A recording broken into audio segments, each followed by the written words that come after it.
हरिवरासनं स्वामी विश्वमोहनं हरिदधीश्वरम् आराध्य पादुकम् हरिविमर्दनं स्वामी नित्यनर्तनं हरिहरात्मजं स्वामी देवमाश्रये।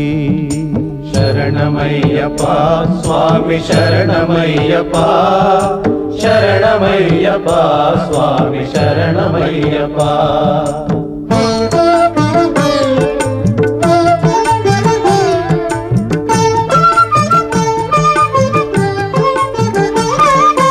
शरणकीर्तनं स्वामी शक्तमानसं भरणलोलुपं स्वामी नर्तनालसम् अरुणभासुरं स्वामी भूतनायकं हरिहरात्मजं स्वामी देवमाश्रये।